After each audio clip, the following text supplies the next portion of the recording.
just a little time, it would sure ease my troubled mind. Don't tell me that you don't feel the same inside. Don't tell me who. These are feelings that I ought to hide.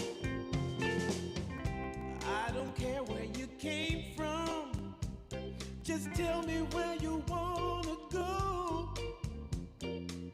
If there's a chance to be together, that's all I really need to know. Is it real or make believe that keeps me thinking of you? If you've got time to walk with me, I'll show you how my heart is true.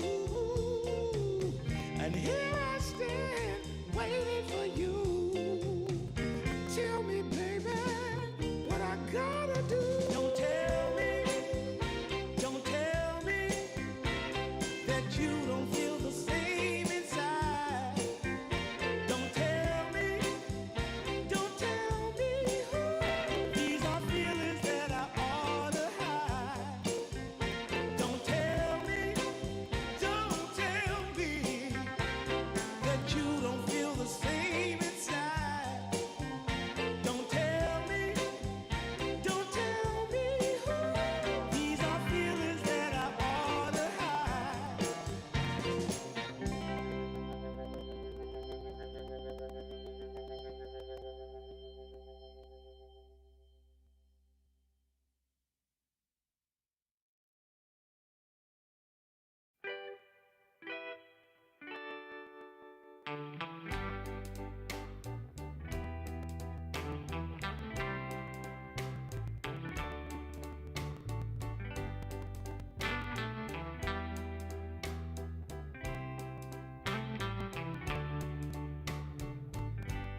Sometimes I'll be foolish. Sometimes I know I get mad. Sometimes I say the wrong thing to you that makes you feel sad. But one thing is true in all that we've been through. You've never stopped loving me, no matter what I do. So let me say, that every day I try to find the words from my heart to say thank you. 'Cause you take me as I am.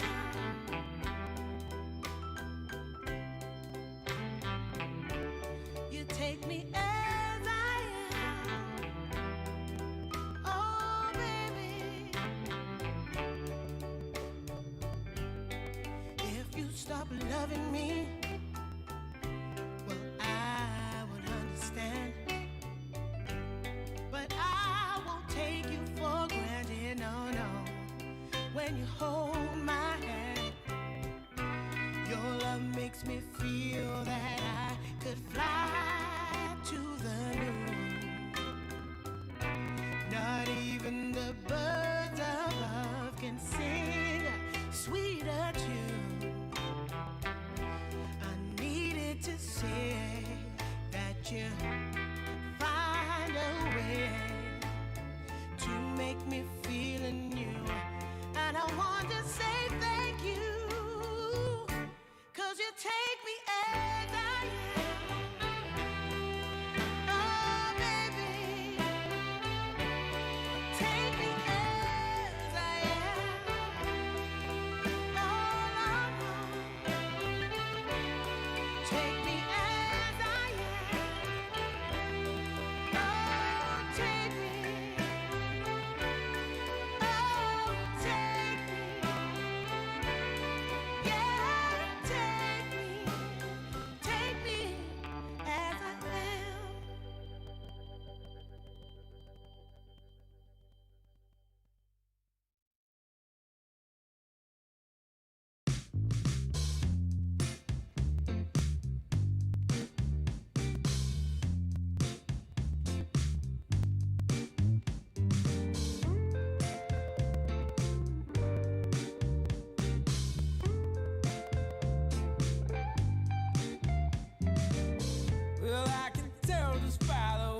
that you're smiling, that you're still unsure.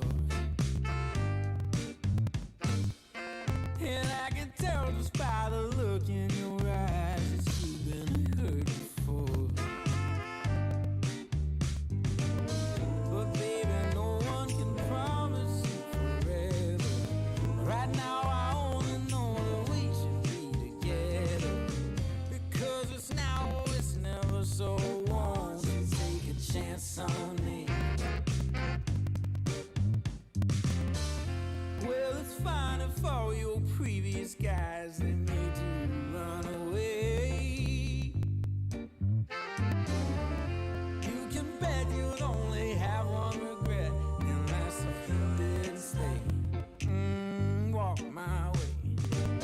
'Cause baby, no one can promise you tomorrow. But today you take away all of my sorrows. You know I'd beg and I'd borrow for you, so won't you take a chance on me? Right from the moment we met, I knew that I couldn't let my fear get the best of me. And every moment since then has proven time and again that we're exactly where we're supposed to be. Yeah. Oh, won't you take a chance on me? Ooh, oh, won't you take a chance on me?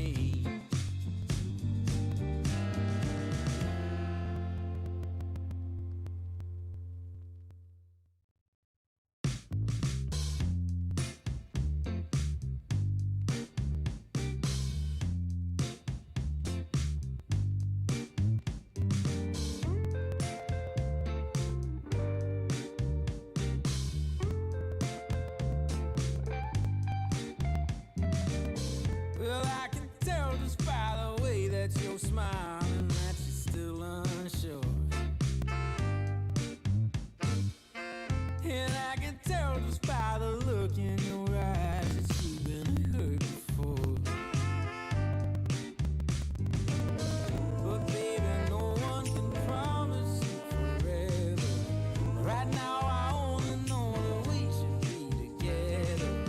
Because it's now or it's never, so won't you take a chance on me? Well, it's fine if all your previous guys, they made you run away. You can bet you'd only have one regret, and that's if you didn't stay. Walk my way. 'Cause baby, no one can promise you tomorrow. But today you take away all of my sorrows. You know I'd beg and I'd borrow for you, so won't you take a chance on me?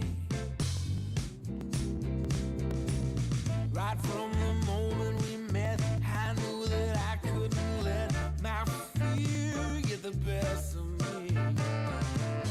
And every moment since then has proven time and again that we're exactly where we're supposed to be. Yeah. Oh, won't you take a chance on me? Ooh, oh, won't you take a chance on me?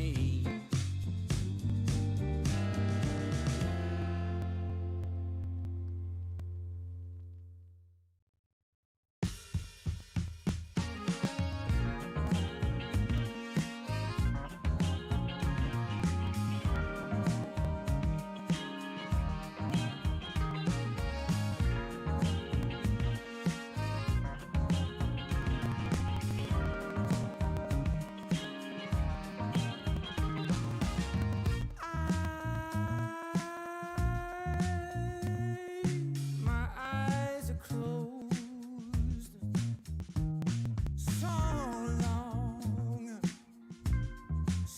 long after the sun comes up.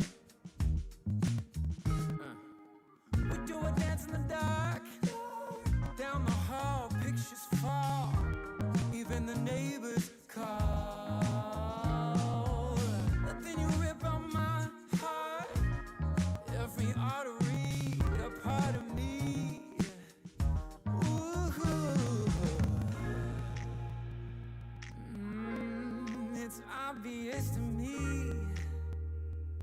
that you love to watch me bleed.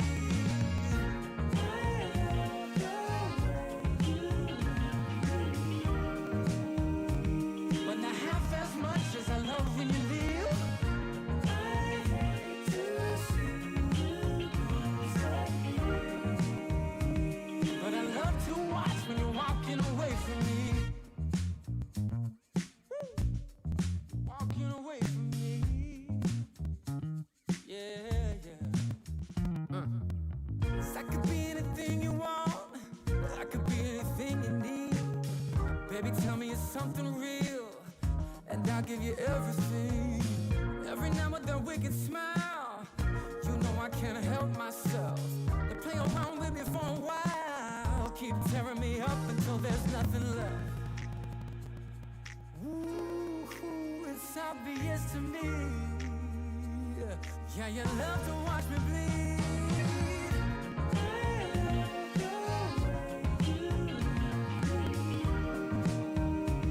But not half as much as I love when you leave. I hate to see you lose, but I love to watch when you're walking away from me. Yeah, yeah. I love the way you love me. I love the way. I hate to see you lose. You know I love to watch you leave. I hate to see you lose. Oh, yeah, yeah, yeah, yeah, yeah, yeah, yeah, yeah.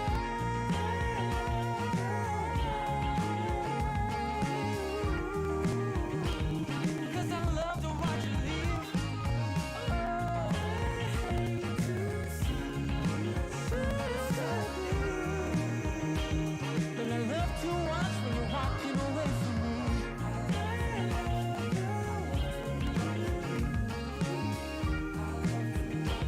But not half as much as I love when you leave.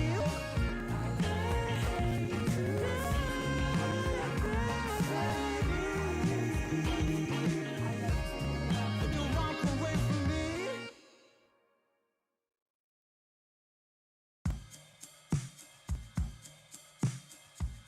I took a walk down Pico, heard someone shout from a crowd of fed up people, getting told they should calm down.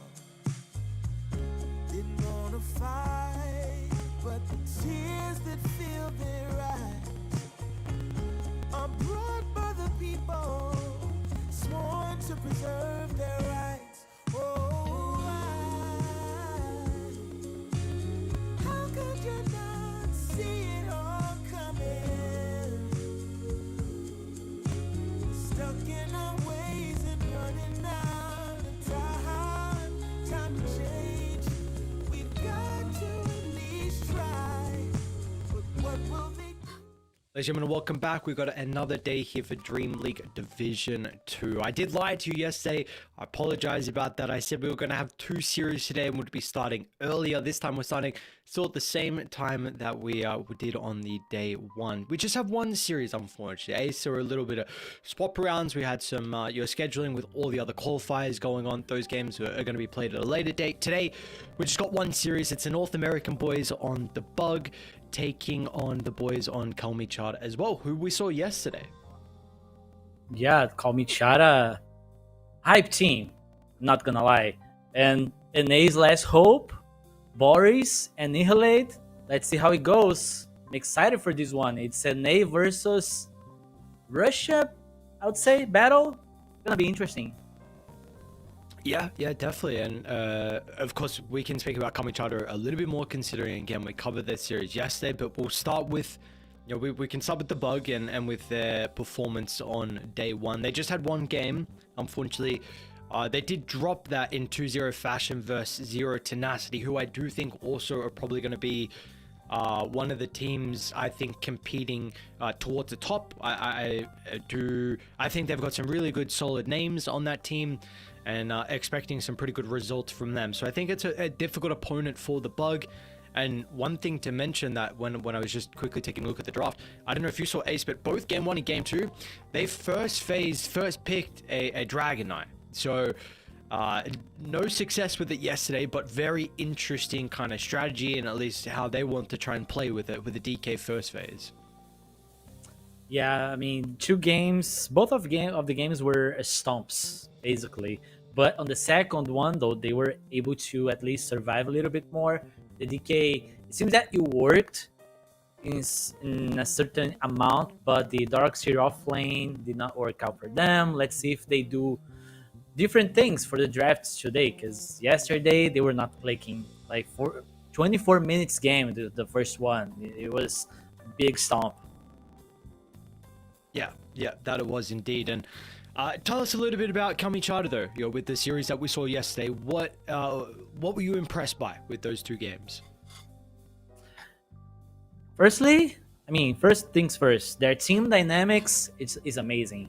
The way they play the map, okay, they might lose the early game, they might lose some lanes, but they stick together, they hold hands, they don't give up, and then they hit their timings and start playing as a team, and everything's clicking.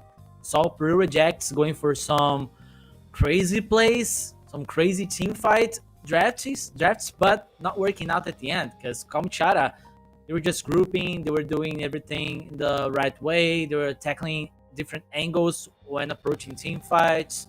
So I love their dynamics. I'm curious to see what they bring to today.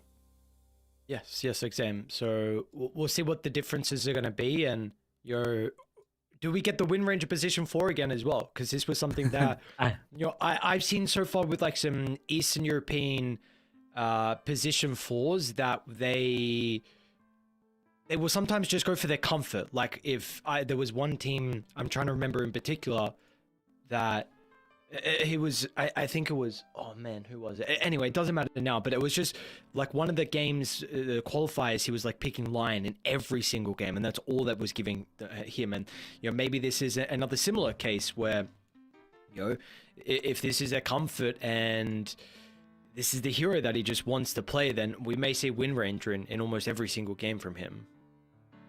Yeah, especially because he delivered like insane two-man shackles, rotating a lot, making his presence to be felt by the enemy by going to the rune, sometimes even the 4-minute water rune he rotates to. So he's a smart guy and a fast player. He's always on top of the play, never late, and if you give him a good game, he also scales, not for damage, but buying a lot of utility items. So his Wind Ranger gotta be respected today. And the Naga, can't forget about the Naga. They played Naga on the second game, sorry, and he delivered as well with the Naga. I mean, the +5. Yeah, and which is, we'll see if they let them have the Naga in this series, because previously yesterday the Bug, they didn't they let the other team have it. They were just like, okay, game 1, we'll let you have it, we'll let you first pick it, and again the response was the DK. So maybe they let the Naga through again. We're gonna have to find out. We're having some problems actually getting in. In fact, it is me, I'm not saying we. For some reason I can't get in. I've never had this problem before, but it's happening here. Working, so it's happening here as well. Oh, you can't get in as well? Okay. Yeah. So I don't know what's going on. We're both having some problems. We'll see how we can resolve this to get in. But we got all the players in and underway. We should get the draft ready to go shortly. Let's see if not sure what they're doing to fix this, but it's gonna be fine, guys. We're gonna have games today. Sorry for not showing up earlier.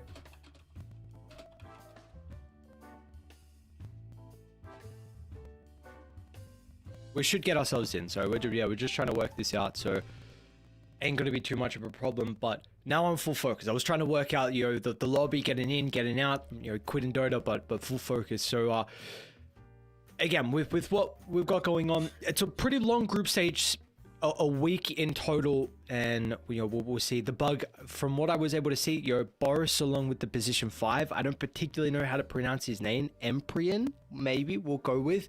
Something I've seen like they've been that. teaming for like a year. I've seen they've been kind of together for a long time. So the position 1 and position 5, pretty comfortable with each other, which is something you want to see. And I Annihilate, of course, has been around for a super long time. Everyone knows Newsham as well in the North American scene, but playing with a little bit of ping is going to be quite frustrating, I can imagine. Yeah, but I'm pretty sure all these players are used to it, because if you look at the player list, Boris, Annihilate, Italiano, New Shaman, Empyrean, all of them from the NA server pubs, and now everyone's playing Europe. So they have to be used to it. No way they're still playing NA. That is true. It feels like everyone's moved over to EU. I think we're seeing Southeast Asia, even some of the boys down there play in Europe as well. But we got ourselves underway. So we were the problem. We got kicked out of the lobby, and then we were good to go. So again, one thing that noticing from the Bugs draft in yesterday was that both games first phase of Dragon Knight. Let's already see if there's going to be some differences. Naga is also removed from Kalmychata, so maybe Interesting. again, yesterday the Bug they had the opportunity to pick the Naga themselves, and they didn't want that, so which maybe signals to me that they're potentially not as comfortable on the Naga Siren, or they don't value it as much. But still, Kalmychata, they feel like it is required for this hero to be banned. Yeah, maybe they banned it just because the Bug has the first pick, just to remove their option from the enemy, and they recognize Naga as a strong hero. We saw how they use it yesterday. Bread and butter or Shaker first pick? Not impressed.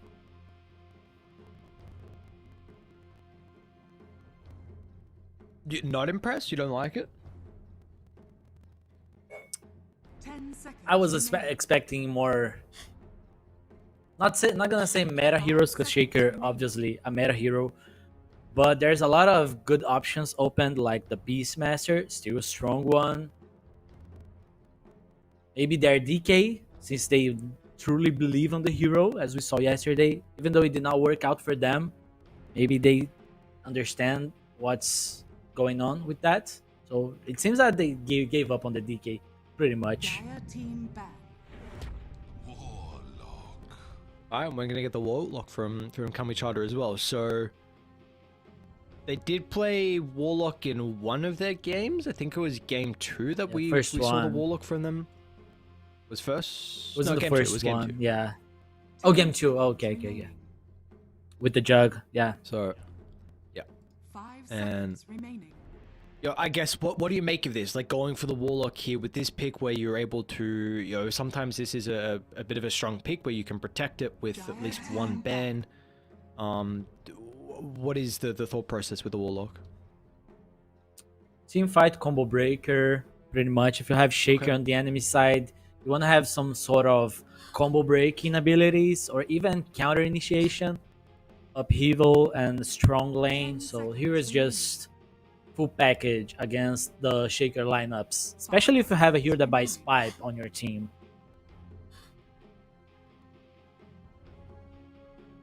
Okay, so just team fight and kind of the combo breaker. Very interesting.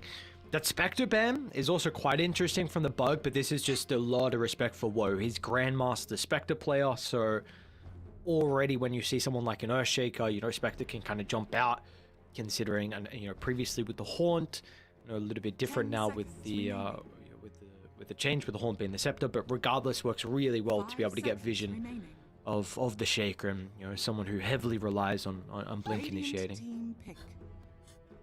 Yeah, and Spectre Warlock, old school duo on the lane, so would be also a strong lane for the Spectre. And they're banning the Quap. We know Shaker gets bullied against Quap in some lanes, so it's pretty annoying, even though later on have the stuns. And that's what I like it. The Ringmaster, kind of a new hero. So refreshing to see it. Yeah, and new for Ray Gods as well. Again, with the 2 Wind Ranger performances yesterday, so pulling something a little bit different out. 5 seconds Kind remaining. of fell off a little bit. It was quite strong for a while, and then the pick rate started to drop. Yeah. Team pick. It has a save. Now they have like one combo breaking hero and one with a save.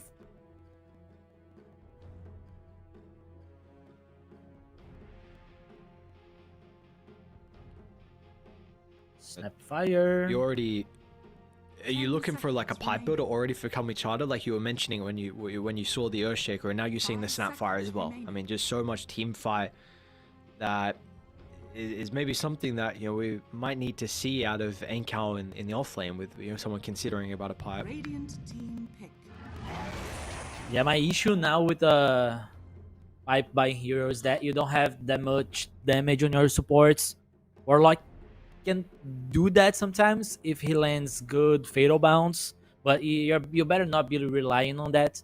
So they might have to pick an 10 offlane with seconds remaining. some damage and some playmaking potential too, 5 seconds remaining. because your supports are way too defensive at the moment. Is there any that come to mind? I'm okay with the Mars, but Mars is banned. Never mind. Radiant Um, team pick. Don't have time to talk about it because they picked Abaddon. It might be their carry, right? Yeah. But against the Jakiro on the lane is also good. So I'd say that's open. If they get you, I don't know, by Radiance on this hero, then you're okay with not having a pipe on the pipe hero on the offlane because you have the Aphotic Shield, have some heals, you have some saving abilities. So it's okay to team fight against the bug with what you have currently. But they need stuns. And talking about Speaking of stuns. stuns. Yep. Yep. So potential for the Sand King to go off lane, but we've seen a lot more mid Sand King at the moment, which I have to imagine is going to have a pretty good time versus the Earthshaker, probably even favored. 10 seconds remaining.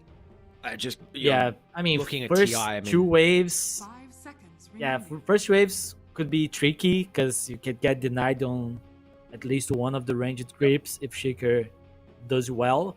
But still, he farms faster, he rotates better at early stages, so it's the matchup favors him on the long run.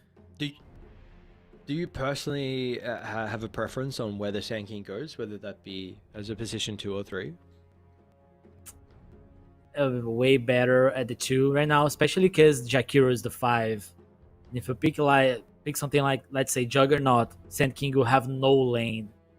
So you better put Sand King on the mid lane against the Shaker, and Abaddon against Jakiro will do just fine and has the Grimstroke.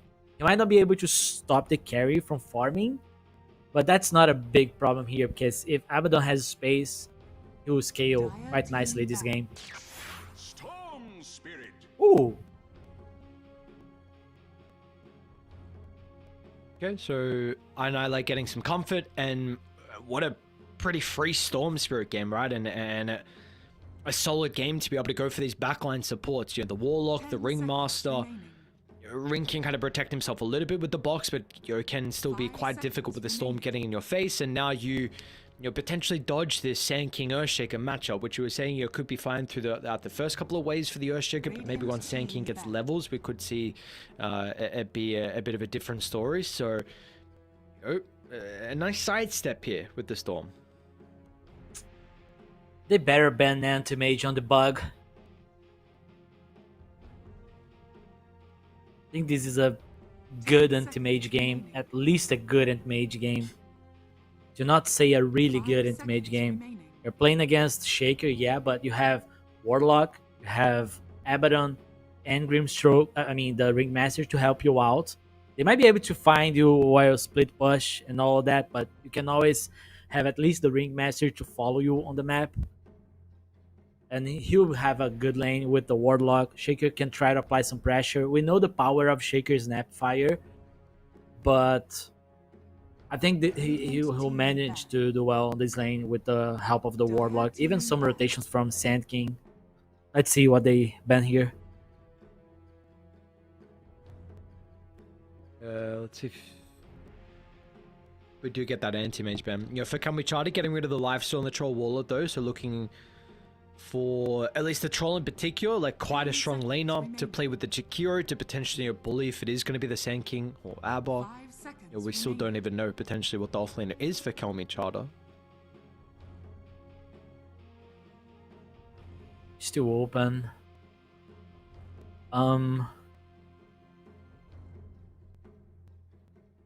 Dire team pick.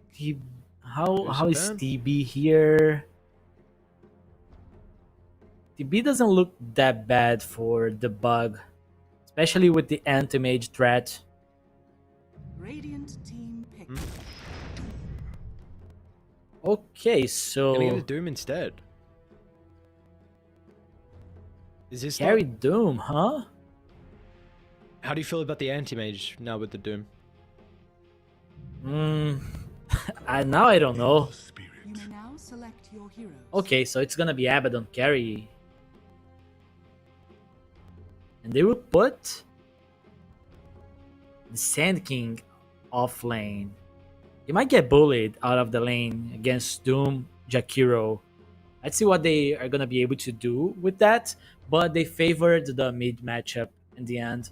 Having the Ember Spirit, you add more stuns to your team, can always address the Storm Spirit rotation with an Ember TP to try to punish Storm early on with the chains. So I really like this matchup.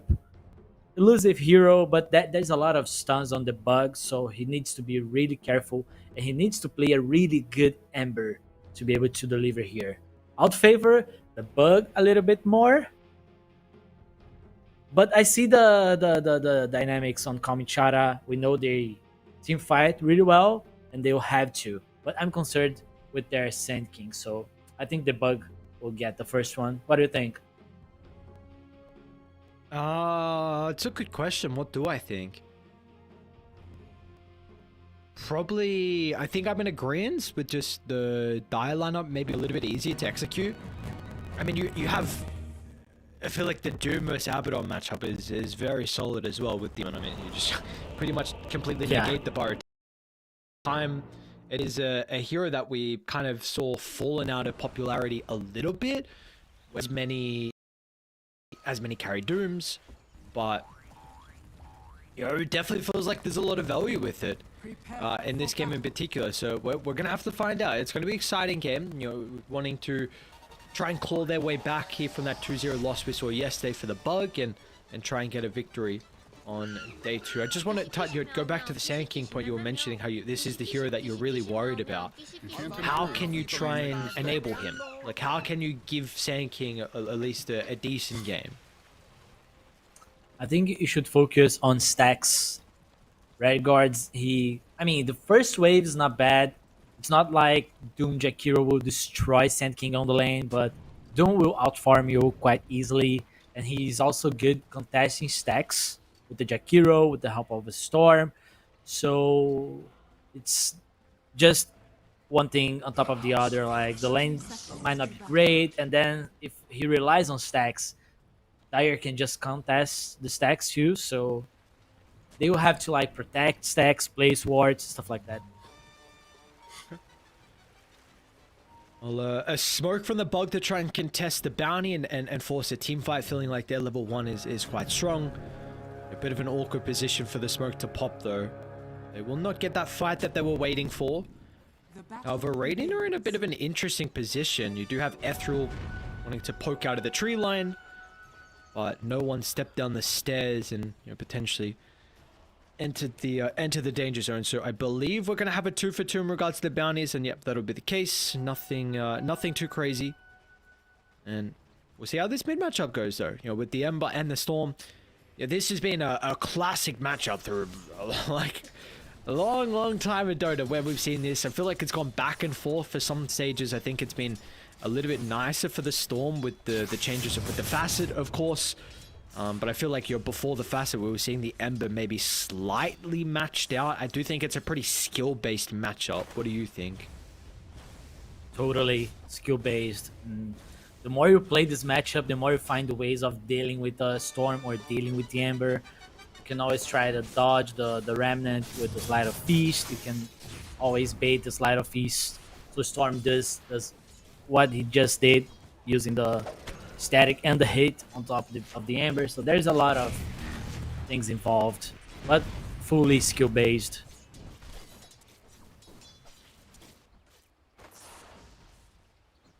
Well, So, we'll see who's going to be able Brimstroke. to outperform this lane. Yeah. Oh, Oh, first blood? Really? Is this a first blood lineup you'd expect? An Abaddon and a Warlock? Newsham activates herself. Will a he little dive bonus with the health shield? Oh, this is a lot of time wasted, though. I mean, how much CS did he actually miss for this chase? Maybe one. I don't know if he left like 1 or 2 creeps when he decided to chase, but from the next wave he only missed 1. That's not too bad, but not having a blood grenade that there made the difference.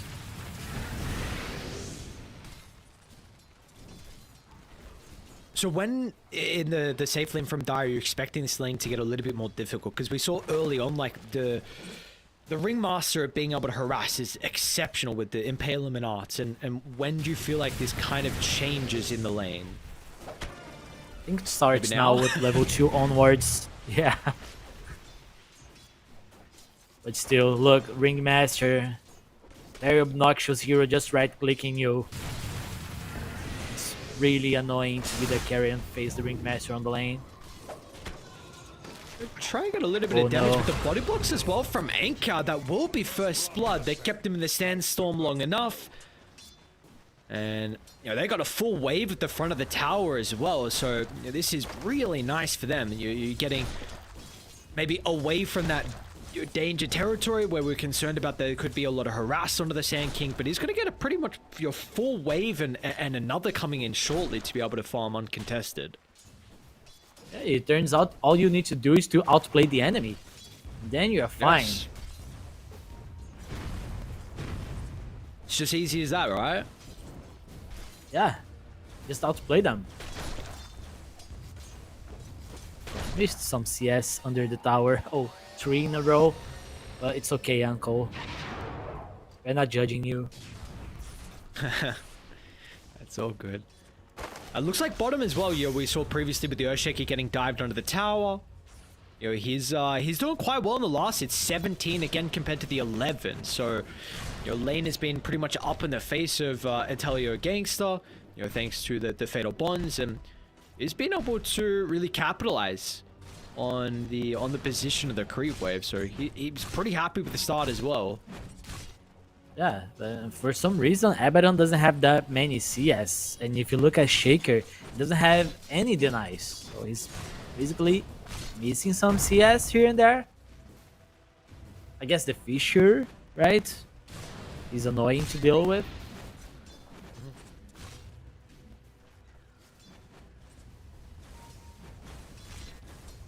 Yeah, it looks like once they're able to get the creep equilibrium back to their half of the lane, then we see Shaker's a little bit more hesitant to actually step on forward. I think And look have at they, the it looks like Bugs they've triangle. Yeah, dude, I was just gonna So bring that many up. They have sentries. 3 sentries. Yeah, he knows the Wow. power of stacking for a Shaker. It's got to be mentioned though, like for Newsham to commit 3 sentries. Oh, top lane, is Doom in trouble? Boris, or what do we call Boris? Big Boss?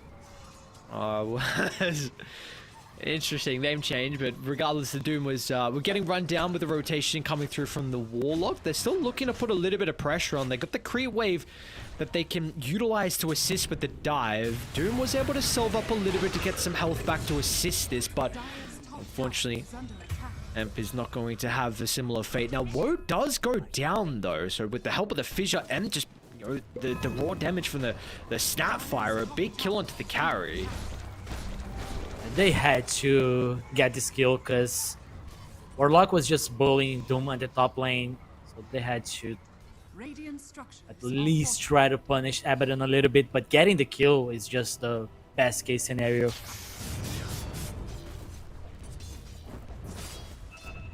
And we'll now see both sides look to converge on the mid lane. Level 6s are online here for the mid. See what the rune's going to be. We'll be down bottom. I Annihilate.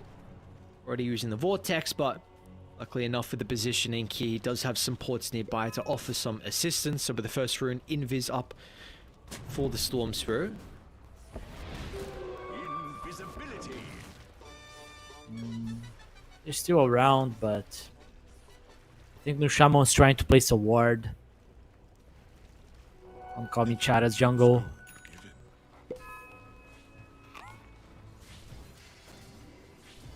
Is this... I haven't... Is the treads build on Sand King what we've been seeing lately? We were seeing a lot of phase boots, some threads. Sometimes he saves for travels. But yeah, I like threads here. Can thread switch to spam Stinger.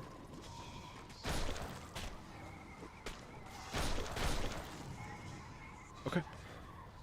Oh, we will have a fight, looks like, to the east of the map with the Wisdom contest. Atelier Gangster is going to be able to pick this up, but Ethereal's here as well to fight it. Yusham will be the first casualty, but they want to try and strike back, and they might be able to do so with a threat onto Woe. The stuns are a little bit of a concern, and they're spreading their damage. They'll now try and solo the Warlock, and with the level 6 picked up thanks to the kill, Itelio Gangster drops the rock, and Woe's going to be chased down as well. I mean, a beautiful defense from the boys on the bug. I mean, what a perfect timing as well. Kill getting enough experience, and the massive slam down here from the offlane Earthshaker. And really good spell casting from Italiano with the Fissure blocking everyone. And we saw that Annihilate was really looking to the Abaddon, but Shaker decided to go on the Warlock first. That made him hit 6, and with the 6 he was unable to kill Abaddon and everyone, so it was very good decision making from the Shaker as well.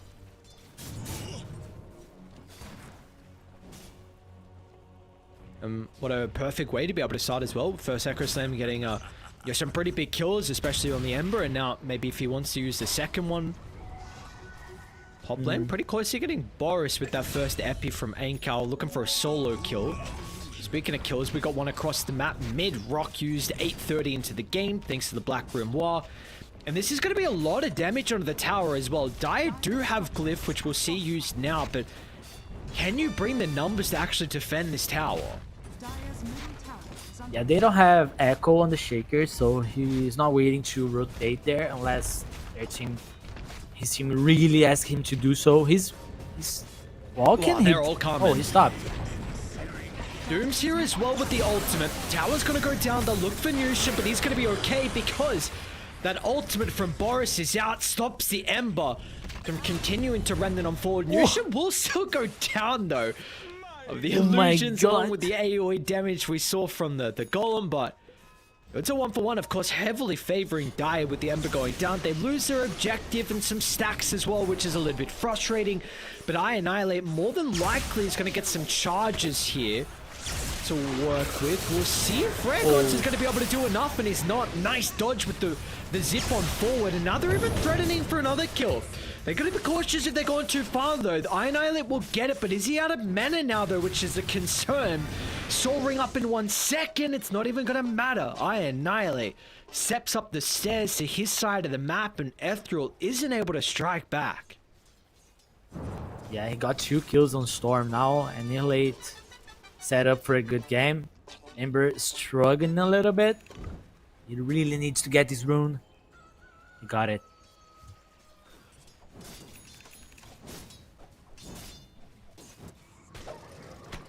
And 10 minutes, Blink Dagger. Epicenter online. Isn't it go time?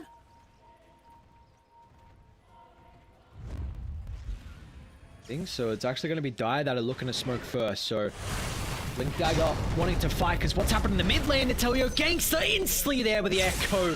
And the tip is out as well because I Annihilate survives on such, the smallest slither of health. Oh, that hurts Ember Spirit game so much. He had to get the rune. He got the rune. He was hasted. Still he died because Shaker got a 10 minutes Blink Dagger. What can you do about that? Dire's bottom tower is under attack. Well, we're going to have to see the Blink Dagger reveal from Sand King have as much value. You were asking for something to be done with the epicenter. And you've got the rock as well, but no fight will be had. Power's going to go down for free. And they're still itching for a brawl. They're going to smoke up as 3 and look to invade into the jungle. Kiro Imp's going to be able to deal with the Observer Ward, so no real vision for them to look to utilize. They want to try and link up with the Ember, however. Maybe round That's 2 of the illegal. Storm Spirit. Once again under the T2 tower, but this time the damage will be too overwhelming. And even he's going to be scouted out. They're going to drop the rock as well. A little bit of mini stun they feel is necessary to help close the distance. And, man, I kind of like it for the Warlock. He wants to use these early rocks. Maybe have the Golem to be able to go back and find some farm as well. He's level 8 and, he's a pretty high net worth. Yeah, he's quite farmed on the Warlock, but I have to point out that farming that mid wave after losing your top tower is illegal. Because the enemy is gonna go for a rotation after taking the tower, and the mid lanes, they know about that. That lane is a dead lane for now. They should not go on that route. You should have a support tanking the smoke for you at least. Showing up on the lane with the storm, so dangerous.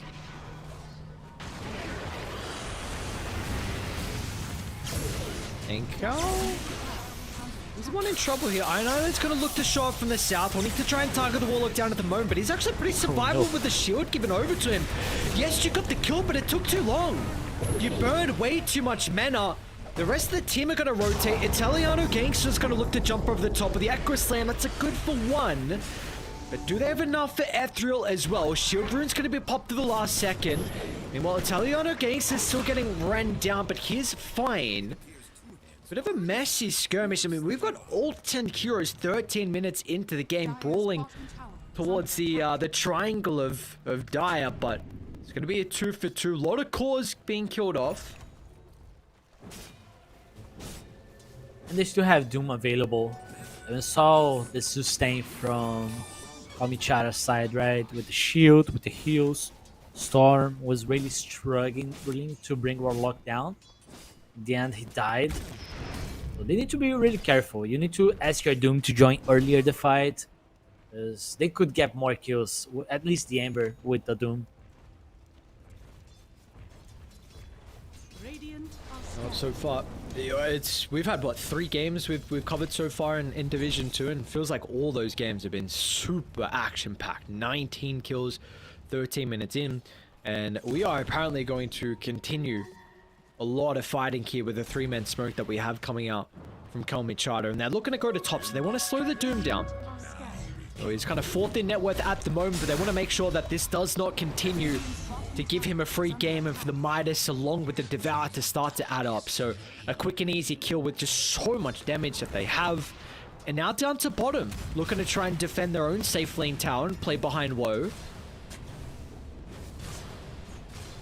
Okay. The best part is that they still have everything to fight. Dire's middle tower is under attack.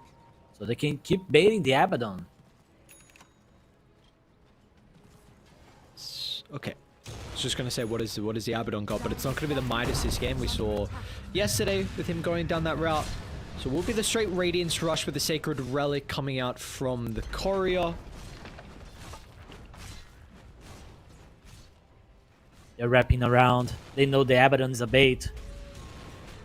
Well, they're so early Kaya, so the extra damage might actually catch him off guard. Usually we see the shard straight away afterwards, but he's so farmed.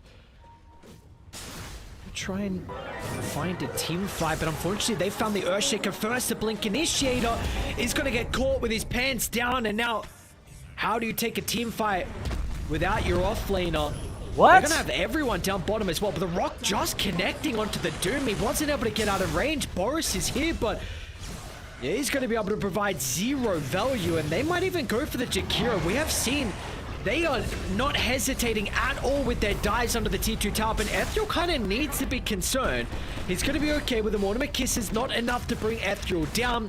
Tries to juke away. Nice sidestep for the Scatter Blast over the right. Ethereal keeps his life. And this lead is now ballooned up to 5,000 for the boys on Radiant. That's beautiful to see how hard they believe in each other. Warlock just casually throwing the rock. He knew someone was in there. Then they just got a lot of kills out of that. Playing as a team, as we saw yesterday.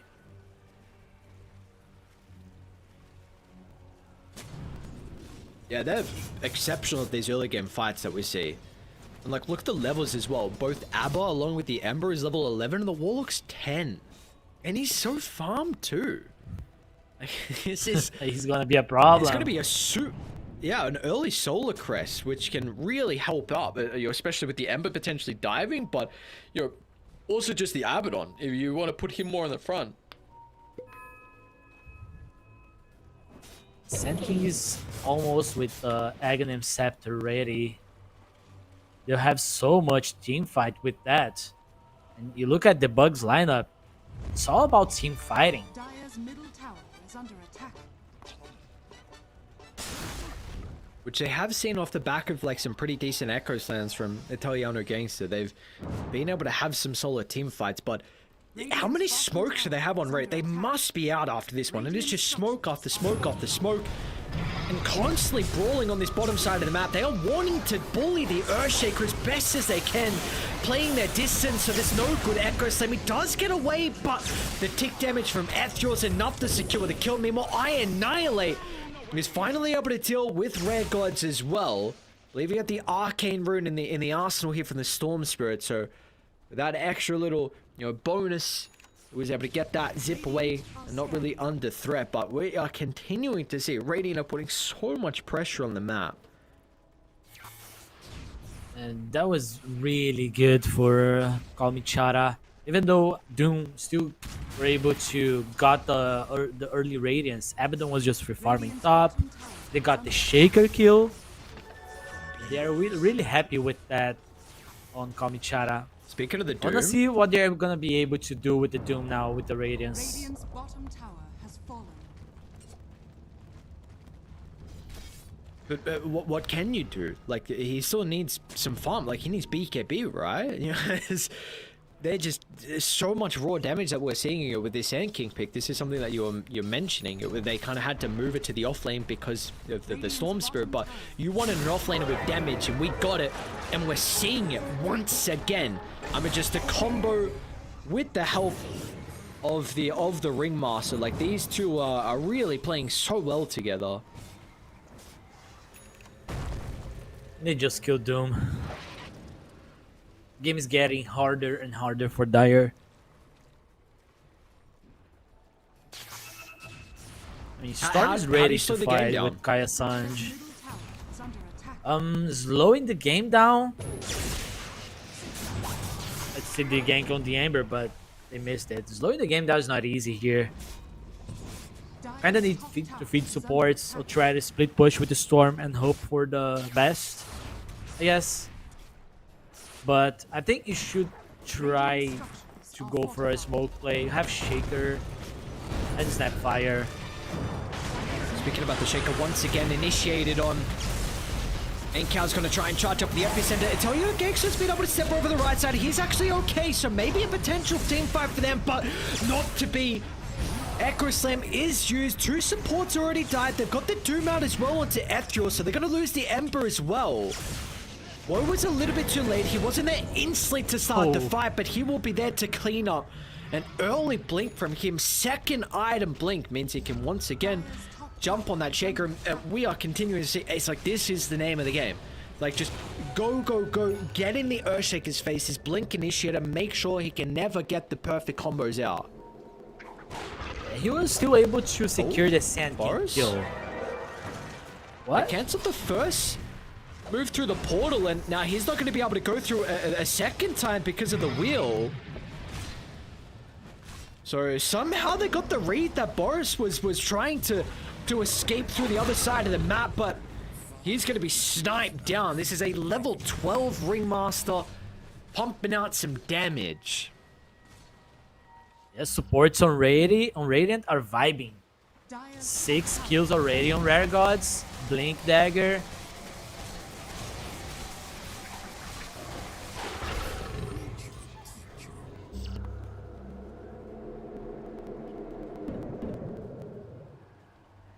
Yeah, rough game. Yeah. That it is indeed.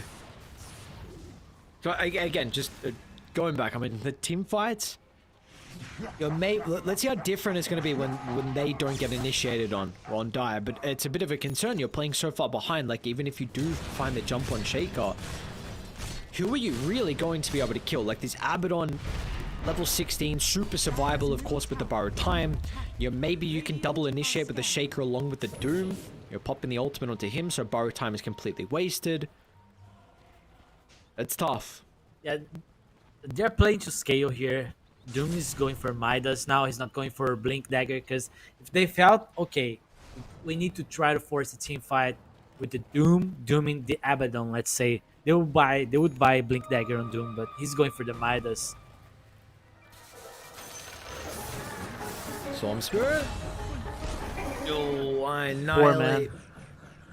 Yeah, another death. Tip as well before he dies, so Ethereal get a little bit of revenge. We saw in the early game he was struggling a little bit. It was one of the heroes that was at least getting killed in some of the skirmishes, but he's okay now. Boris is farming pretty aggressively inside the lane.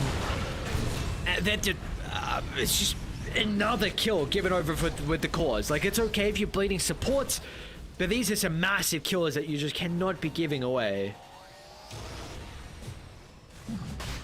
Yeah, they should be dying like that with the supports, just to create some space for the cores to get some farm.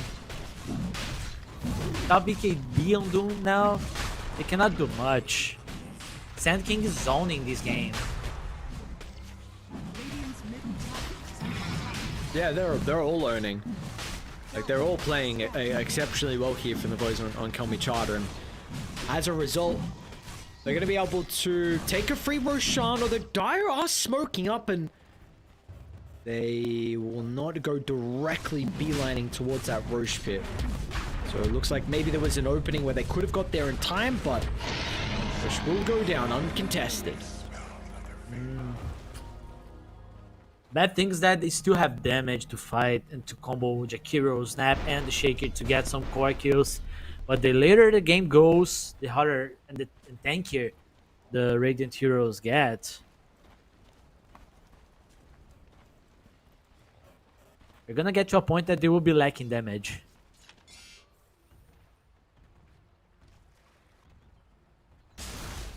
Top lane, Ethereal. Okay. Ran into the Doom, but was able to slide and remnant away.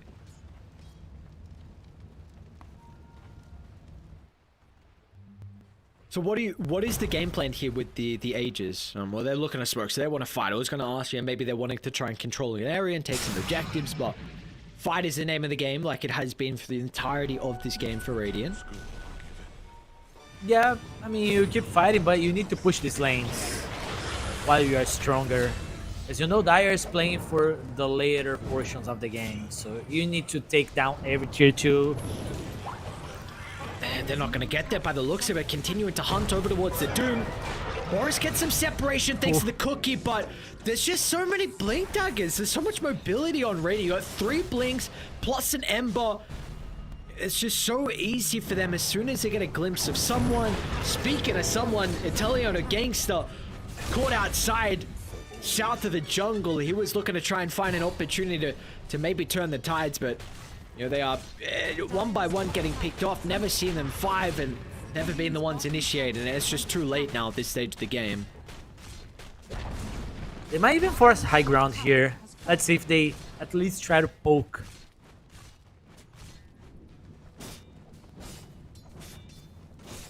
still have 3 minutes on the Aegis. They'll go to the tier 2 mid. Dire's middle tower is under attack. They have Manta. So inviting to just oak high ground now.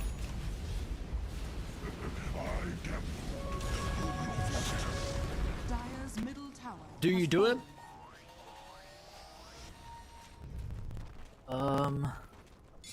It won't go. Would you though? Would you go high ground? Me? Of course. Yeah. I mean, Yep. you can put the Abaddon with the Manta and see what happens. Because the enemy might just feel pressured and use some important spells. They would just secure every tier 2. It's a good plan to do that. Because it takes so much map control out of the enemy. Look at where Storm is finding farm right now. And he's doing a good job, honestly. I feel like he's cut a couple of waves, continuing to find farm. Like, he's up there with the Sand King, which is impressive considering how much farm we've seen from Encal, but it's just the Storm at the moment. Is under attack. Now he's talking. And now how do you initiate? You've got the Abaddon up on the front line. Do you want to echo him on his first life? That's not going to happen. If you do that, you've got nothing left for the respawn. It's a very, very tricky decision that they're going to have to make, but they will be forced to do something because this slow siege is coming out. In situations like this, usually you try to take the Aegis without spending important spells. Try to chip him down and remove the Aegis. And then you fight with your best fights on the second life. But it's an Abaddon. You need to use so much. 50 seconds left on the Aegis.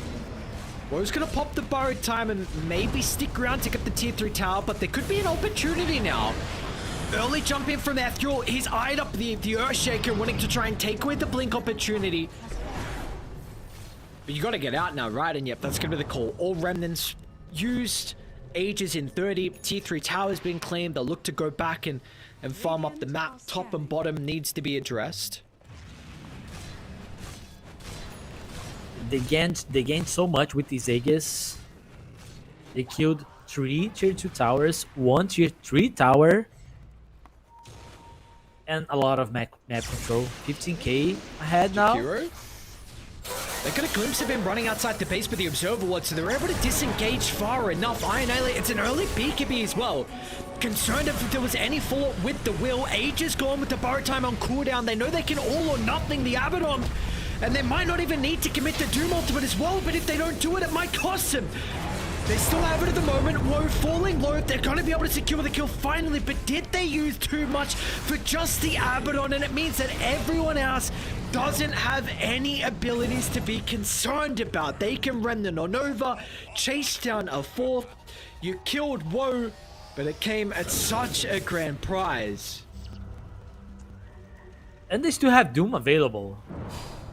They got so insecure on this team fight. I mean, if you throw Doom right away, you spend less resources and less time trying to kill the Abaddon. But at the same time, don't have Doom for the Embers, so he was saving the spell. And while we see Italiano Gangster getting ran down by Ember Spirit, so it feels hopeless for them now. It seems that they don't know how to team fight. They went straight away for a smoke play after the Aegis. And now, they just lost 3 heroes. 3 cores on the map. The lanes are pushed. It seems so hard to team fight versus team though. Like, Kalmychata, from 3 games now that we watched, their team fighting is really solid. It's just very impressed with the coordination, and it feels like everyone kind of knows their role inside the team fights. And one person I really want to highlight is Ethereal, dude. Like 6-4 and 13, but he is continuing to get in the face of Dire, making it really difficult for these, like, position supports with the Jakiro stat fire to not freely be able to spellcast, the Earthshaker to not just completely, serve their team fight and get that perfect ultimate. It's just so difficult for them. They really believe in each other here. Everyone knows what to do. They're very organized as well. Now they're just gonna go. Look at Amber. Maybe even another Just support. They could have toying clicked some with them. Newsham. And the toying will continue through. I mean, even Itelio Gakes has stepped up. Oh, this is your BKB used. First one of the game. He does just get away with the TP, but this gives you such a large window now to deal with some of the objectives. There's going to be a full set of barracks mid with the AD on Ethereal. They got a catapult wave. Bottom's getting sieged as well. And all the Storm can do is cut. He's getting farmed, but that farm is not translating into any successful fight. Yeah, he has BKB. He's kind of waiting for his team to be able to fight. The Storm is not that weak. He can fight, but Shaker is having a rough time. And also Doom. We saw a lot of team fights where Doom were not able to use Doom properly. The Storm is just kind of waiting for the team. Oh, that's the jump in. Big Boss early on. Want to try and utilize the Doom, but protected with the box. Still, this is an opportunity where maybe they can bring down with the Abaddon, but they have to commit everything for this kill. Is he even going to tick out to the Doom ultimate? It doesn't look like that's going to be the case. This was an all-or-nothing last-ditch attempt for the final team fight of the game, and they don't even kill off Woe. G's are going to be dropped. The Bug will tap out of game one, and Kalmychata continuing 3-0 so far, map count in Division 2. The problem is that it took so long for the Bug to just do that. Just jump with the Doom, use Doom on Abaddon, and keep going. It took them 32 minutes to just go for this play. They were trying to outplay the enemy, save Doom for the Ember, knowing that Abaddon is hard to kill. But when you're against the wall, you need to react fast, because it's gonna look even worse for you. Yeah, good to see something a little bit different, and I praise this honestly to Kalmychata. And this is really like how they played with the Warlock. That early game with how much of a lead they were able to gain from just the rocks used onto like a single hero. We see often people are quite hesitant to use his ultimate with such a long cooldown, 160 seconds, but we see them utilize it really well around the mid lane in particular, where they get a kill, translate it into a lot of damage with the golem. It's back-to-back games where we saw that, and even previously with the ultimates afterwards. So this is a team to really keep our eye out for. Again, I don't want to get too ahead of myself because it is just game one of this series, and we'll see what the Bug are able to do in the following game. But really impressed so far with just the team fight execution as a whole from the boys on Kalmychata. Everyone's the MVP in there. Yeah, I definitely agree. This team looks good, so we'll see if they can continue with this, with the momentum that they're building up right now, because they are a solid threat so far. And for the Bug, well, they don't want to drop 0-2 so far in the groups as well. We'll see if they're able to at least force us to a game 3. First, we've got a break. When we come back, we've got more Dream League Division 2 action. We'll see you guys soon.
is aching, get up right back on your feet.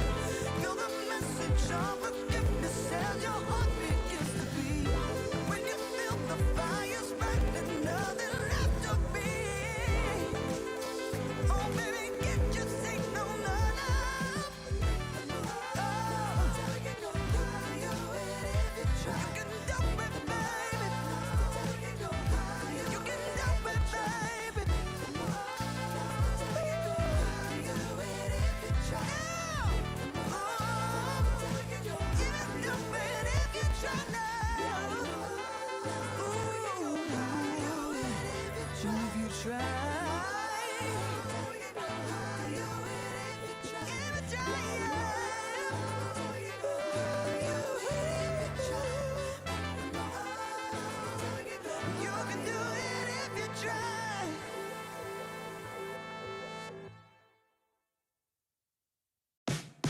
You're gonna be a gold winter, baby, without you loving around. I will be waiting until you come back home. You're gonna be a gold winter, baby, without you here with me. Don't keep me waiting, I need your company. Ooh, I know I did you wrong. I'm hoping it won't be too long. Oh, come back. Tuesday, you took my heart and then you ran away. Now it's been 16 hours and 7 days. And now the hardest part is begging, baby, begging, baby. Ooh, baby. People say it's just a waste of time and you don't get. But I'm holding on and hoping that will be another chance for what we had, what we had. Never gonna be, never be. No more windy days. Come back, I'm gonna find a way. Yeah, back to me. You're gonna be a cold winter, baby, without your loving around. Baby, I will be waiting until you come back home. You're gonna be a cold winter, baby, without you here with me. Baby, don't keep me waiting, don't you set me free. Baby, pick up the phone. Baby, pick up the phone. I don't want to be alone. Please, come on back to me.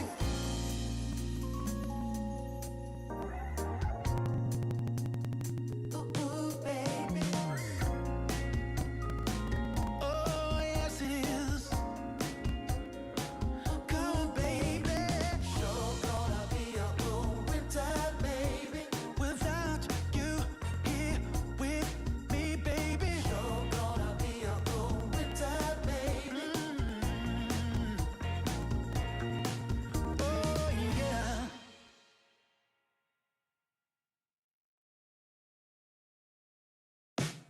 You're gonna be a cold winter, baby, without your loving around.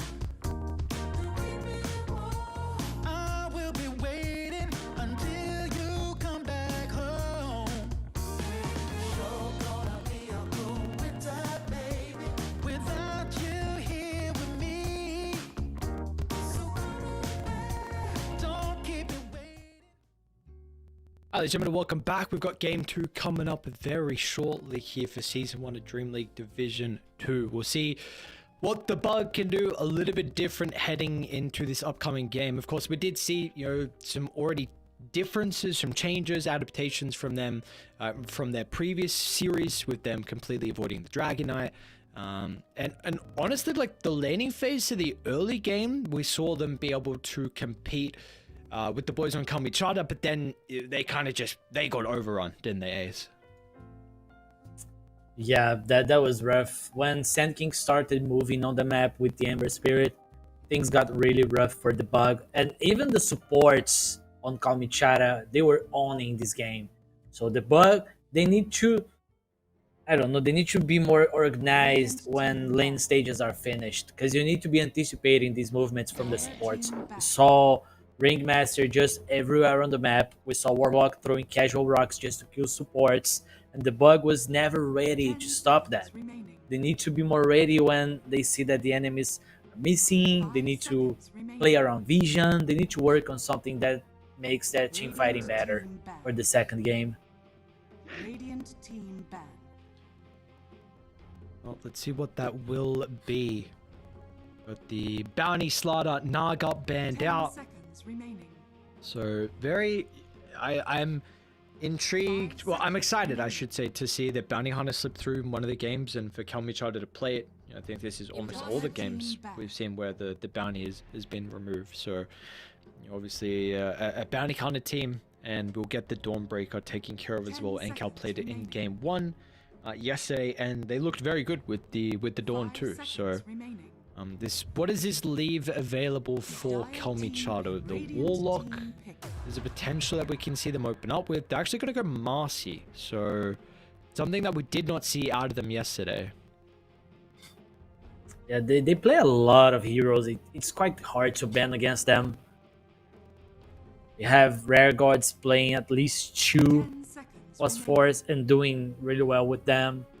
You know, the pause 5 plays multiple heroes too: Enchantress, Naga, Warlock, Enko, large hero pool, Etero.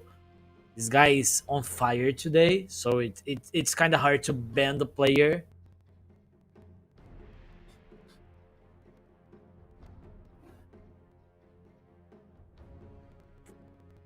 Hmm. Should they go back to their old ways with the DK? Should they try something different here on the bug?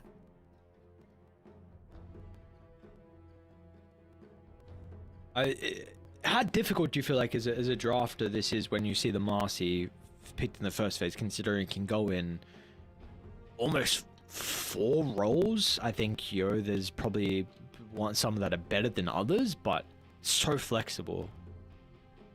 Yeah, it's quite hard because if this is support, you know this guy's gonna be around the map. He's gonna be causing trouble on the map. So everyone knows that Marcy is gonna casually walk there.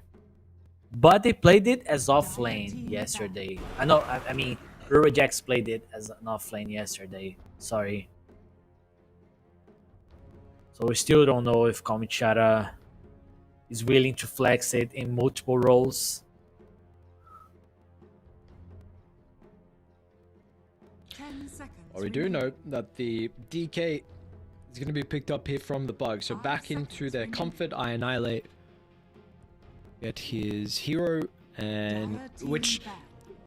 from what I saw yesterday with the drafts, it looked like he struggled in a lot of lanes. So like this DK can have some pretty difficult, and I won't say difficult matchups, but like there are some that I'm seeing where I'd be surprised on him actually being punished now. I think Shadow Fiend is one where I'm not surprised. That is a pretty tough matchup. But even like the Storm Spirit yesterday, when they played versus Zero Tenacity, Mirage just completely bodied him in the lane. So yeah, we'll see what they're going to be able to do to assist with the Dragon Knight. We will get the Meepo van, which is a little bit interesting, just making sure they don't get cheesed, I suppose. Yeah. From the past 2 games, I mean, the last 2 games Kalmychata played against DK, they used Huskar and Keeper of the 10 Light mid seconds remaining. on this Ah. matchup. 5 seconds Man, remaining. what a diverse hero pool Ethereal has. Huskar and Coddle too. Like these are some, we're not really getting a whole lot of Coddle at the moment. I know it's kind of popular for a decent amount of time, but it's still for the fact that you can pull that out without maybe much practice. Yeah. And well, the Huskar is a super specialist kind of hero. That was 8 days ago. Yeah, wow. 10 seconds So remaining. he'll still be able to play it if needed. And 5 they still the seconds Ringmaster. Can't blame them. Rare Guards make the hero looks OP. Yeah, that he did. So let's see what we get of the supports again from Kalmychata. We're getting a lot of the Wind Ranger, a lot of the Warlock. Dire team pick. There's your Warlock. Speaking and of we'll which- see... Yeah, yeah.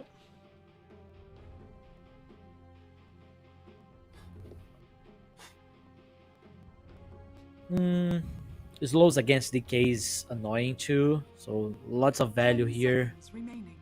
And you have the Marcy to go in front to 5 give seconds vision, remaining. so Warlock can throw good rocks.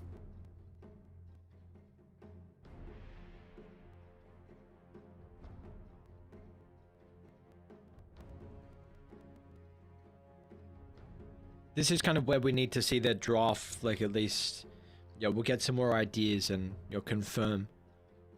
Which we get one core getting revealed from Kalmychata, so where the Marcy's going in particular. Yeah, I don't know last if- time they played Marcy was as a 4. So they might be thinking of a ranged off lane here for them.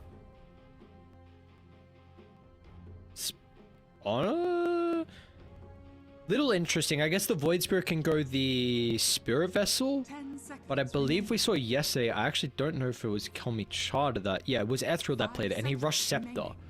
So I don't know if you go Yeah. this game playing him to the DK, but I'm a little bit surprised. I thought they were going to go for a hero that would be able to have a better time versus the Dragon Knight.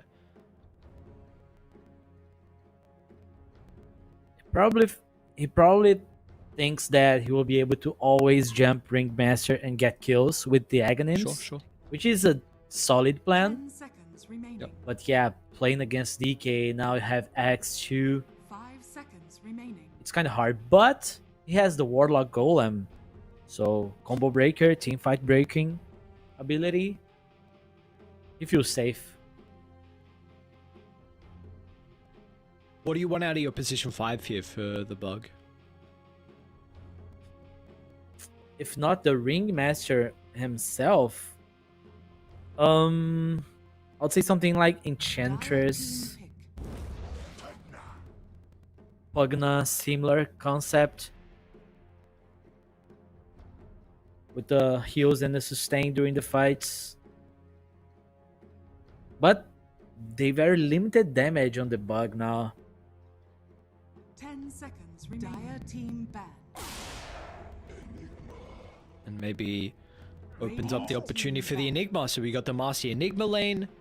And you're going to see the Gyrocopter instantly banned out. And we'll have to take a look at what some of the other options are. We've seen Bristleback sometimes.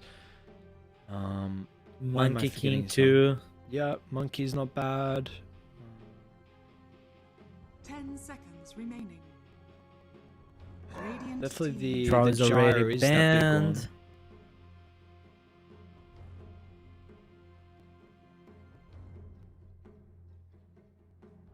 They're banning the Husker just now. So that means they don't play Husker 10 themselves. seconds remaining. 5 seconds remaining. I think Woe did go through a phase where he was playing a lot of Void Spirit carry too, if I remember correctly. So, being like there's some flex. I don't know how the Void would lane into Axe Ring. I feel like that could be a little bit tough, but maybe the Warlock can assist. Regardless, just covering Yeah. the tracks, and like you mentioned, we saw your Ethereal likes the Husker into the DK.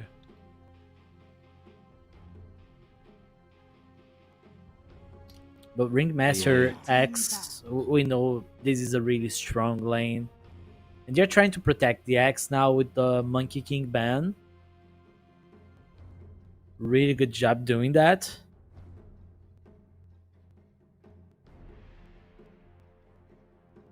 Well, we've seen 10 Abaddon. Oh, seconds never mind, banned. remaining. Okay, I was gonna say we've seen it twice, and do you want to go back for it? But that guy's 5 gone. seconds remaining.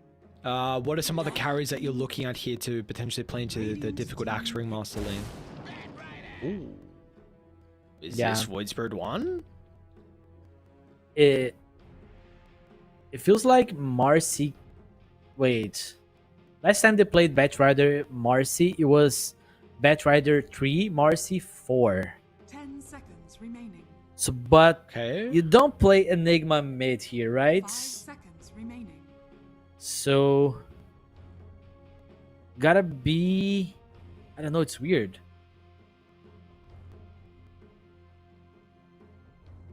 No, I think you're protecting the Batrider mid with the Quap ban. So I believe Oh, Void's yeah. 1 and Bat's mid. Yeah, I but feel mid, like and it's Enigma Marcy on the off lane. Choose your hero. Oh, it's Okay, a well, they're gonna get DK pucked. carry then. Yeah. Okay. DK carry, and so Puck's going to be picked up here for the bug, which will be interesting. I mean, you're playing into. There's not a lot of control of this game, so that's one thing to mention. Yeah. I know a lot of teams really like the Void Spirit into the Puck. I think a lot of it does have to do with the lane as well, just considering just how much raw damage you have being universal. But throughout the game as well, it can be quite easy for the Void Spirit to be able to bully the Puck and can kind of go back and forth with the silence and the coil. I am intrigued on how this matchup goes with with the Void Spirit being carrion.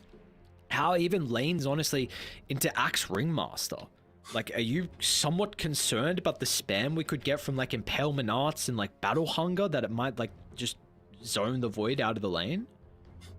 Yeah, having the Warlock helps a lot. You have multiple ways of less hitting, so you can remove the Battle Hunger. But if New Shaman plays as well as Rearguards on the last game with the Ringmaster, he's gonna be an issue here, because we saw Jakiro just being ran down every time. They could try to do that with the Warlock. Warlock would try to protect Void Spirit, but who's protecting Warlock? That's a good question. Who is protecting Warlock? So we're gonna have to find out. Another thing, we're speaking about the offlane for the bug, but we got to speak about the offlane from Kalmychata as well. This is a pretty goddamn good Enigma game. You have 0 ways right to go through BKB Black Hole, so that's a potential route you can go down if you want to. And also just inside the lane, like your Eidolons should be safe, right? Blast along with Breathe Fire. Probably it's too much magic damage. I would say there's not enough physical to potentially secure the Eidolons, plus with the Marcy lane as well. This is a combo that we've seen pretty much when Marcy was introduced to Captain's mode. So are you concerned as well the fact that like Enkao on the Enigma could just have a free game? Yeah, Marcy will be able to enable Enkao here. She will be able to set up kills on Pugna if Pugna missteps. So nice pick. What? I don't know. He has like a cat, I think, as his Dota profile or something. I didn't see.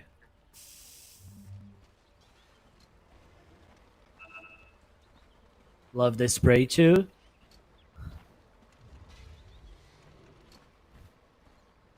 Alright, let's get ourselves underway. Let's see if they can get that first map victory. That is a cool spray. Who is that? I've never seen that one. I have no clue. 30 seconds to battle.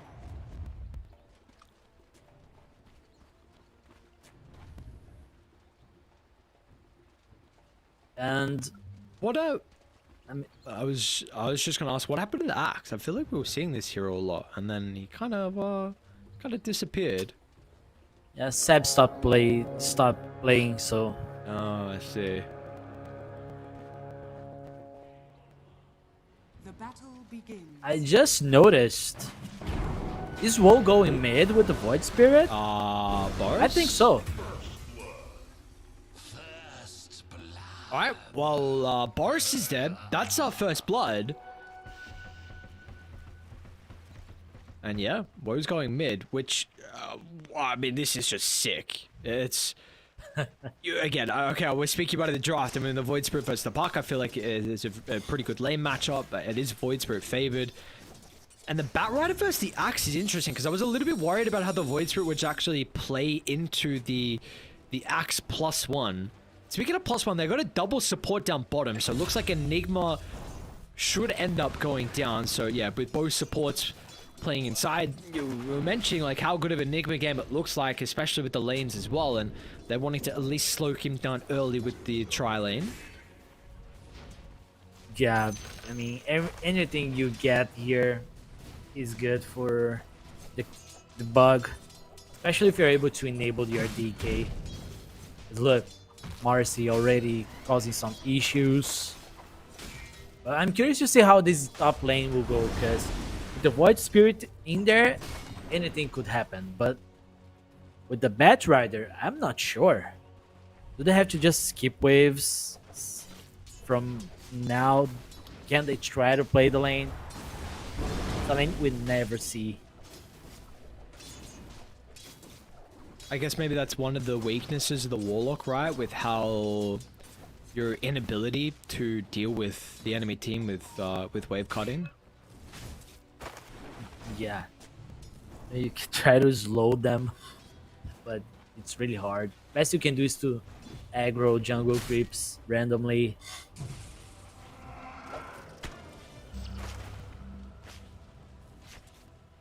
We'll get to a stage though, like if Ethereal is able to contest the pull, then you're gonna have a big problem. You can always just TP out, considering the Bat Rider and the Warlock don't have any stuns, but we'll see. We'll look to see how they try and play that lane in regards to cutting or not, but so far only 5 last hits for the Axe compared to the 11 on the Bat Rider.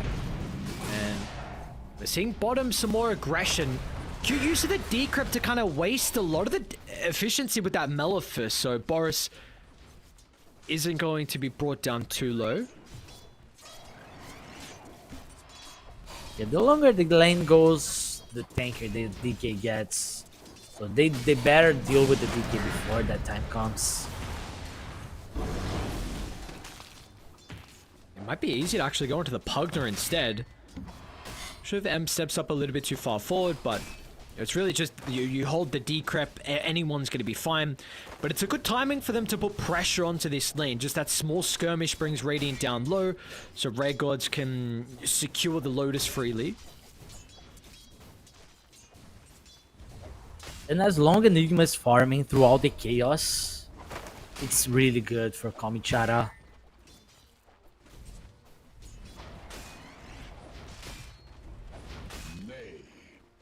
Yeah, and that he is. They've got to actually creep wave pull as well, so drag the wave back a little bit further. Nice, some creeps. We haven't spoken too much about mid. 19 and 5 compared to the 16 and 2. It looks like the Void Spirit's been able to find a couple of denies and is setting himself up for a solid start. I am again once intrigued on what the build is actually going to be from Woe. He's got the urn queued up, and we'll see if he does actually commit for the Spirit Vessel, or if it's just the casual urn. Might just play as he plays on carry, but buying bottle at the same time. But he's getting urn, so might be just to get some early stats, because he still needs to scale as a carry.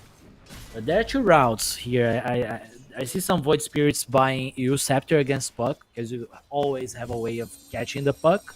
But you can try to go for the early Aghanims. Get maybe Vessel, maybe just the Urn, and then you go straight to the Eggs. I mean, the Yules has some extra value this game versus the Axe as well, so I don't know if this is something we will see, but I like the urn potentially into Vessel, just the casual urn. Yeah, Vessel here against Pugna and DK has a lot of value. Yeah. Annihilate's doing pretty well. It's equaling up with the farm with Woe. Accordingly, we're going to have to see how that level 6 does break out and who gets the ultimate first. He's gone for a 3-0-2 build, so more points up in the Remnant, which means it's a bit more skill orientated. Got to get these Aether Remnants connecting onto Annihilate. He really wants to get the Puck kill. I'm curious to see when is Marcy rotating mid. It's about time. We've got a rotation down to bottom though. How'd they get under the tower so aggressively like that? I mean, I guess we got the Warlock coming through the portal as well, hence why they wanted a fight, but with the Eidolons, it's not actually enough to even find Boris. They're gonna try and put the full focus onto Nushim inside the tree line, and the Warlock should be able to secure the kill by himself. Meanwhile, Rare Gods is also bodying Boris. breathe fire to try and mitigate some of the damage, but they still got another blood grenade as well, and Boris is going to be run down, so the Warlock's rotation through the portal, and well, he's going to be so happy. This is going to give him multiple Black Room War stacks, and Drums is up in an early time as well, still with the catapult, so half damage dealt to the tower. There was so much damage from the Fatal Bounce. Fight lasted so long. Warlock got a lot on this lane. Really nice rotations. Where'd the power rune go? I didn't see with all the fighting down bottom. Okay, we've got a regen. Regen, That avoid. answers that. Yeah. He's listening. Thank you, buddy. Appreciate it, Wo.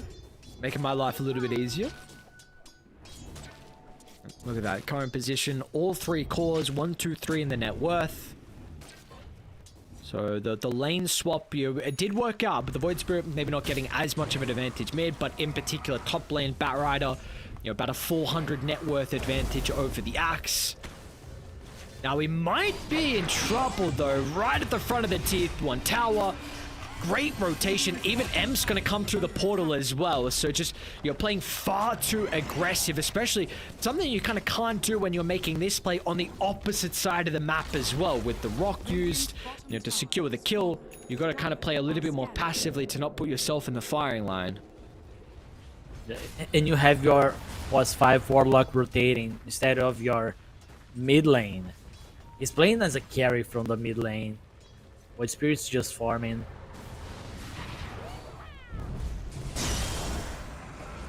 Lasso out. Looking to try and drag back the Pugna, which will be a quick and easy kill. So first Lasso secures another one for the Warlock, dominating. It's position 5 once again, dude. Fuck. He's so farmed. Middle tower is under attack. Even used the black hole from Ancal. He still have it. He just got 6 from the kill. Look at them collapse, dude. They're so good at this. Every game. This is just everyone coming to the mid lane. Usually, sometimes the Ancal is a little bit more playing for his own game in the off lane, but he wanted to rotate for the puck kill, and the supports were able to secure for the extra one. And that +1 now secures another tower. Too early on for Dire, and we saw previously the Bug were able to kind of have a more competitive early game, but this is already getting kind of out of control.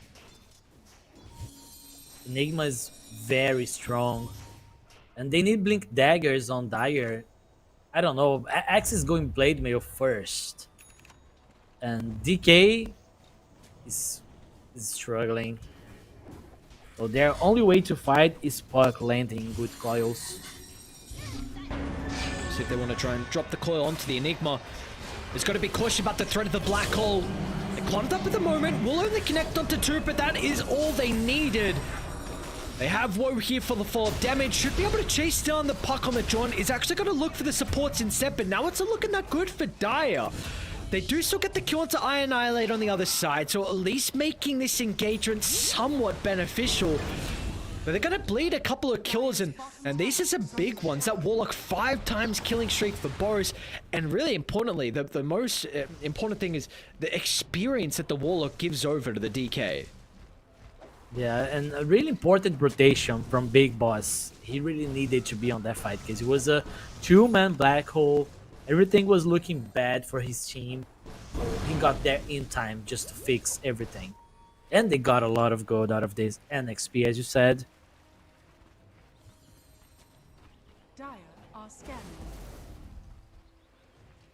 Smoke across the map. Scan's going to connect on a Teliano Gangster. And now let's see how easy this is. How many TPs did we get previously from raiding? Because it's a pretty quick smoke on die. So maybe feeling like they can make this play deep inside Radiant's territory. Knowing that really no supports can TP to protect the Axe. Problem is that damage though without... they might have the damage. It just will take like... It's not gonna be as quick. But they're probably there just to secure the Batrider to push out the tower to see if they react. I think they need the Batrider for this fight, but there's a wave there. They might just wait.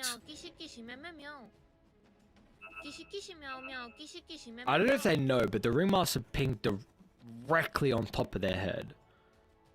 It was spot on with exactly where they were. So he knows something's going on. We'll see if this is maybe them discussing about something else. Maybe he's pinged a little bit off the mark on where the stacks were or whatnot. But we'll see if Italiano Gangster just leaves the area now. He's gonna stick around, but they won't actually continue moving. Yeah, they're there just to help out the Batrider. Batrider's gonna push the waves. Oh man, that's so unfortunate. They the read was right, but they could, because they sidestepped to the secret shop and then behind the tower, they were out of range of the scan long enough, and then ducked back in with the haste. They were able to get there in time before the Axiom, thought otherwise, and so the read was there from Radiant, but unfortunately just unlucky, honestly, with the scan not being on the mark. The funny thing is that they just went to the secret shop so Marcy could get level 6 from the wave. Ah. Radiant's middle tower is under attack. Well, recognizing that there maybe was some damage issues without the unleash, and Yeah. oh, nice read from them. You see, this was a pick off onto a pretty important core who's going to dictate a lot of the pace and potentially finding a way back in this game with a blink on the axe. And with that being slowed down, they can continue to still fight. Look how they're huddling together. We know this team love to fight whenever Rock is ready to go. This is a potential opportunity. Smoke pops instantly. A lot of damage early on, and Rare Gods is going to go down. Now, do you still want to stick around? Woe's going to be cautious about the Dragon Tail. Step over the right side, looking to try and move over towards the Enigma, who's currently positioned with a bunch of Eidolons as well. Annihilate needs to be cautious, and he will respect this, so we got a kill on a support, but it's 4 heroes here from Radiant. It's nice that they're respecting the numbers on the enemy side at least. X was still farming Blink Dagger, so the bug would have to fight S4.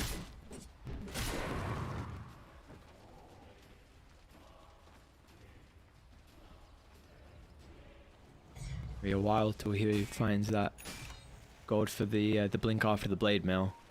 How's everyone else looking at the moment? DK is pretty happy with the armlet, but we're seeing how aggressive Dire are playing and invading to the jungle, so it feels like more and more camps are being taken away from these heroes to be able to farm. Yeah, and top tower is still alive, so very limited space for the DK to go.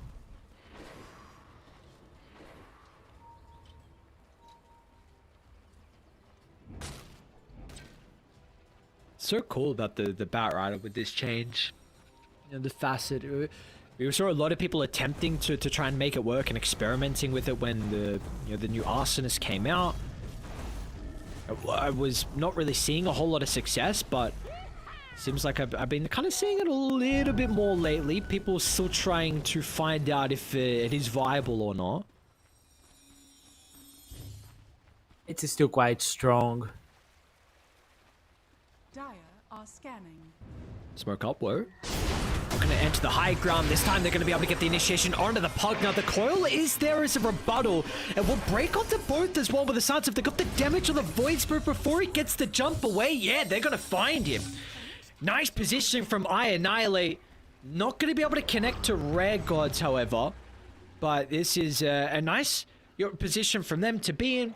They get a pretty big turnaround kill as well. Puck getting some catch up. We do have a kill solo, I believe, on the other side of the map. Ethereal, level 12, is able to find Italiano Gangster farming alone.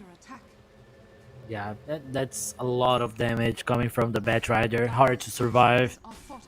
And they need to be careful with these rotations on Kalmychata side. They need Warlock to be on the top of the plate. They decide to dive the backline like that. If Warlock was there, things could be different.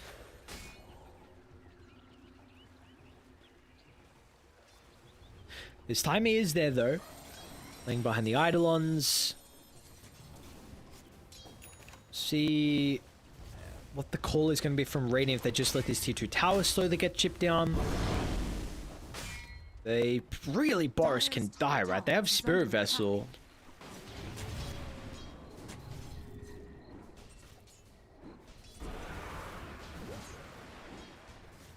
Dire's top tower is under attack. But Radiant honestly doing a very good job to stabilize this game. Like, I think 8 minutes in, it was like 3,000 net worth lead. You know, we're 15 now, and it's only 2k, and Dire have really been playing pretty aggressively into Radiant's territory. So they're going to be able to open up the map now with the Pug not dealing with the tier 1 top. Which can maybe help them get a couple of extra camps, and I'm impressed with what we're seeing out of the Bug over the last 5+ minutes. Yeah, they're holding hands, making sure they don't get outnumbered every time Kalmychata rotates, and they're rotating next to a lot of times. You see Void Spirit and Marcy around.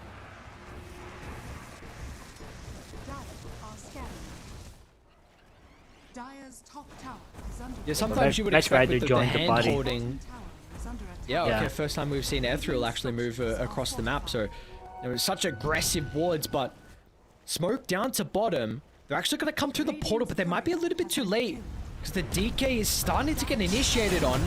Rock's going to be used, the lasso follow-up as well, but the Axe is going to look to TP in, but to tell you on a gangster, he will just have to stand there and watch his carry die. And now how do you take the team fight afterwards? They're going to dump all their spells to deal with Rare Gods. Coil as well holding back some of the heroes on the left. But it means that Woe doesn't really have any stuns that he has to be concerned about. He can chase down Newsham.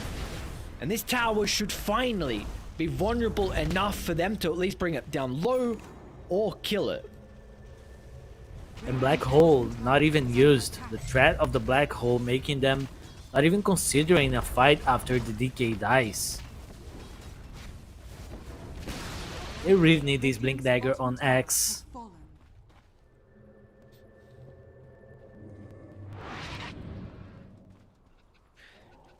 How close is he to the blink? He's got to be close, right? Yeah, kinda. Oh man, he's wow, that's oh yeah. Trying to be positive. He'll get there I in see, I like see. 2 minutes.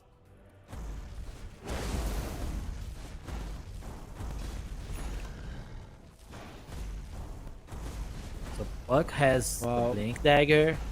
Once they have access, it's smoke time. Tower is under attack. Is this another tier 2 actually going down? You know, previously we saw they needed the Ages in game 1 to take all the outer towers and even a tier 3 tower, but this time Being denied. they can just brute force it, especially with the help of the Eidolons. And we have the Blink now and Cow, so previously it's just been the threat of the Black Hole, but now the possibility is even more there.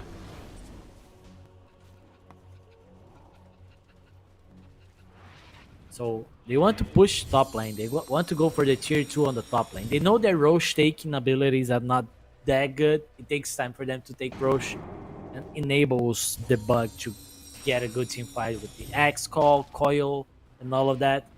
So it's better for them to just force fights. Unless they want to force fight around the Roche pit, which is not a terrible idea if they're in position and not killing Roche.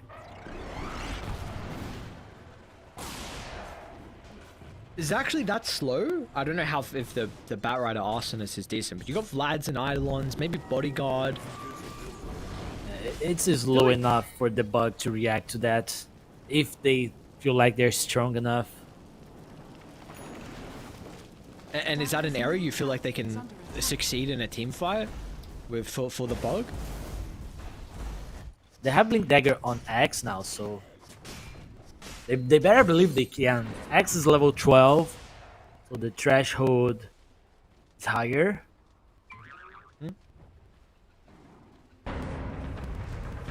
Radiant's top tower is under attack. Well, But not they're defending gonna once towers. again walk down Only- towers. Yeah, defending towers is quite hard. They will try anyways, it feels like, Dire's middle tower but is under it's a attack. desperate move. Radiant's top tower It doesn't is seem under like they attack. need to defend that one. Kalmychata Gates is really trying to force the issue.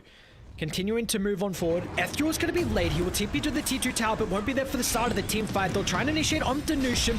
Also get the bounce back on the Axe. And Italiano Gangster getting some bonus health back thanks to the life drain, but he needs to reset and find that blink to be able to reinitiate. And they're all clumped up inside the middle, but you've lost your DK. You don't have the health pool to jump in. And now you've got the black hole as well. Just on to one, but it didn't need to be any better with the status of this game and the status of that fight. Yeah, move out of desperation. Radiant's top tower is under attack. They had no business on going for that fight. They need to fight with the wards. They need to have a decent jump on X. X was the first one to die on that team fight.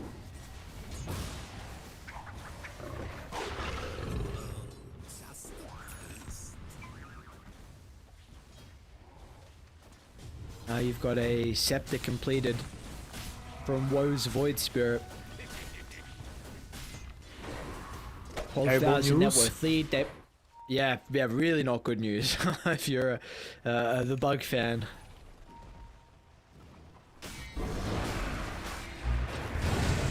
What's Woe doing down here alone? Maybe they think some people are playing behind him. He's got the regen. Hasn't got an opportunity to use it just yet, and Woe is making some solo plays. He was testing his limits. That's what it It is. was Limit like, testing. can I okay. kill this DK? Let me see how much damage I can deal to this DK.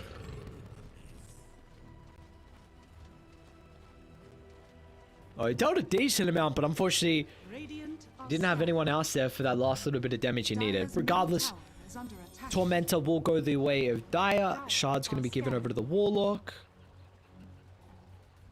And Radiant finally have been able to step onto the enemy's side of the map. They are crossing the river, so looks like maybe the Pugner's going to be able to find their T1 tower. Unfortunately, they won't get lucky with the rune spawning top, so no AD into the hands of the Pugner. And that might now help them take Roche with the damage that was lacking previously.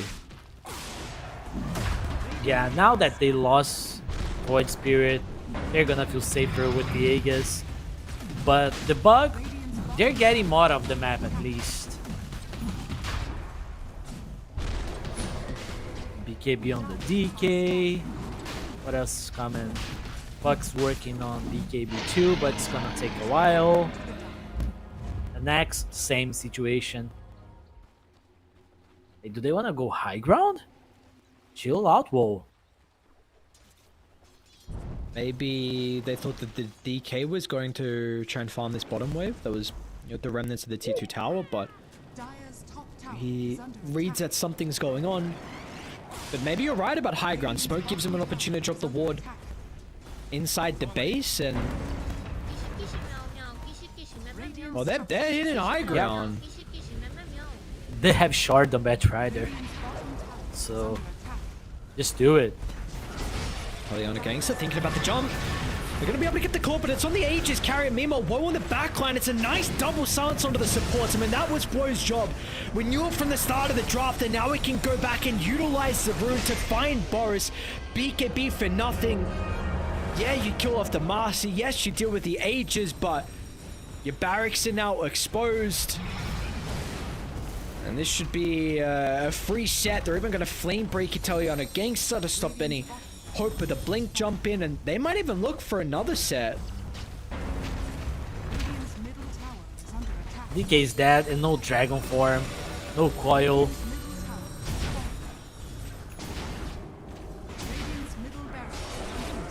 Oh, Cole. Is there any more damage for it? The will's gonna come through. It's not enough though, by the looks of it. There was a nice counter. Black Hole just kind of disrupted them momentarily. You're preventing any real follow-up. Annihilate didn't want to jump into the middle, and ooh, can they get the barracks? No. Alright, they'll get the golem, but yeah, really nice save. It was the combo was almost there with the Cole and the wheel, but just not enough damage, however. And look at Woe's build. He's going Dagon. He's tired of this game. He's drowning on the map. He wants to go top lane now.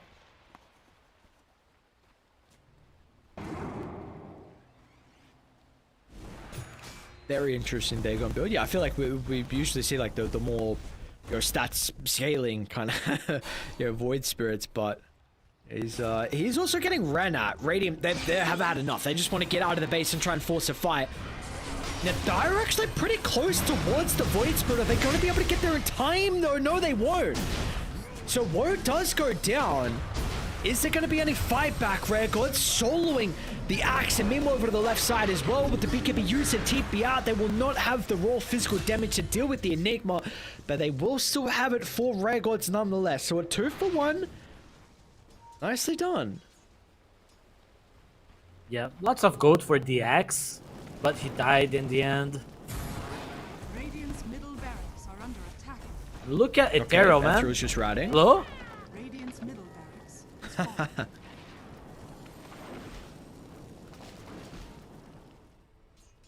Easy.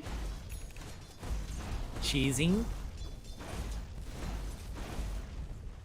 Oh, he's even leveling up the Dagon. I wasn't sure if he was just going to keep Dagon 1 on the void. Like a What are you doing warlock. up here, Warlock? Wait. You're running away. Okay. We saw Void Spirit, and that was enough. Yeah. Maybe worried that some other heroes were also coming to potential bait. And well, let's see the call. With this lead, 16,000, no ages though. How do you play the map on die? Do you just look to try and control the triangle? Are you even considering about going top instead? Or do you need that next ages to really crack high ground? I think you keep choking them. Attempting high ground is a brave move, but they rely on good spell casting. And they need to find a good lasso target. I mean, you have Batrider with the with the napalm. Don't put your head out. As soon as he does, Italiano Gangster's going to be able to get the call once again with the wheel follow-up. This time it's not perfect because they're going for the backline instead. Black Hole there is a response onto the Dragon Knight, and they will have the damage plentiful at that. Lasso unleashed, everything used, and they also got a glimpse of Newsham. 2-for-1, and even Puck as well is falling incredibly low inside the base, but he's going to be able to slip out of harm's way. This is giving them all the time they need to be able to go for the objectives instead. Oh, Taliana Gangster, not a bad call, but nice save. Jump out from Red Gods, preventing any turnaround. Iron Annihilate's gone, G's and drop.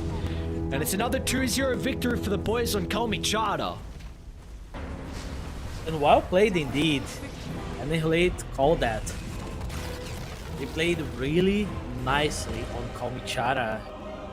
And we can say the Bug played their best series today. Right? They had so many issues on map rotations. It's even hard to keep track on everything that's happening because Kalmychata is all over the place on the map. Rotating with the Void Spirit, rotating with the Era God. Everyone is everywhere. And the Bug, they were trying to anticipate things, but always late to the party. Well, we'll have to see what the Bug are going to be able to do differently with the upcoming series. It's of course difficult for them, already playing with a bunch of ping, and Kalmychata looking like a pretty solid team overall, but a team that play really well around their supports, like early rotations. Warlock again is something that they just fits really well with them. Marcy too. I wasn't sure if off the back of their first series, if the position for Rare Gods was just only a Wind Ranger player, but we saw that not be the case in this series with the Ringmaster and then the Marcy. Their hero pool looks really diverse. The fact that you can pull out a Bat Rider, and even that they're comfortable to move the lanes around, him going in the safe lane, Woe going mid. We get the Enigma from Ankar. We've seen him on that. We've seen him play the Dawnbreaker. I don't remember already what he played in game 1, but this is just really good signs from Kalmychata. So I'm excited to see like when they play up against a team that well, honestly, I was expecting Pro Rejects to be a team that would be competing towards the top, but you know they weren't able to have a good showing. So I'm excited to see now Kalmychata versus teams like One Win and OG and Zero Tenacity as well later in the group stages. And guess what? Next Kalmychata game is against One Win. So there you go. Exciting one, but it's gonna be for tomorrow. Yeah, that's another game for another day for us. We're done here on the Storm stream. So we just had one series. I will, with what I said yesterday, I said we were gonna have 2 series. Unfortunately, we didn't. Again, we had to move some of the games around. But tomorrow we will have 2 series. So every stream, we're gonna have 4 streams actually up and running tomorrow, and all of them will have 2 series going. So we're gonna be starting 3.5 hours earlier than what we started today. I am in Australia, so I can't convert what the Eastern Europe Central time is. But that's going to be starting 3.5 hours earlier, guys. We'll make that easy. It's going to be 2 series on every streams. We'll continue with a lot more of the action. It's going to be a fun day tomorrow. Of course, you got other streams going on at the same time. OG playing Inner Circle. Not sure how Game 2 is looking. Your One Win versus Passion UA, and you also have Pro Rejects taking on Zero Tenacity. So honestly, some really good games going on at the moment from some of the other streams. So make sure you guys check that out. But for us on the Storm stream, we're going to be back tomorrow 3.5 hours early. So thank you all for watching for Dream League Season 1 for Division 2. We'll see you guys tomorrow.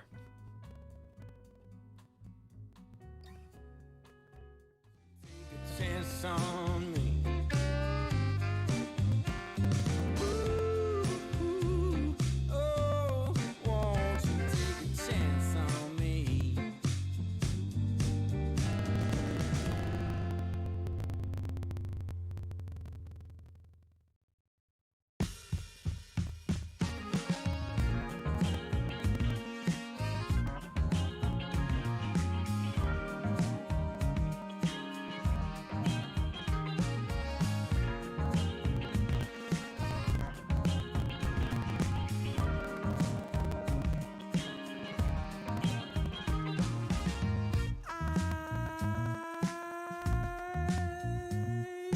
My eyes are closed so long after the sun comes up. We do a dance in the dark, down the hall, pictures fall, even the neighbors call. But then you rip out my heart, every artery, a part of me. Ooh. It's obvious to me that you love to watch me bleed.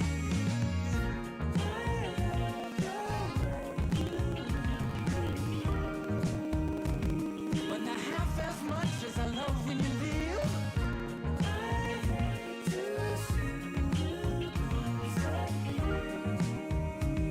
But I love to watch when you're walking away from me. Walking away from me. Yeah. 'Cause I could be anything you want. I could be anything you need. Baby, tell me it's something real, and I'll give you everything. Every now and then we can smile. You know I can't help myself. They play around with me for a while. Keep tearing me up until there's nothing left. Ooh, it's obvious to me. Yeah, you love to watch me bleed.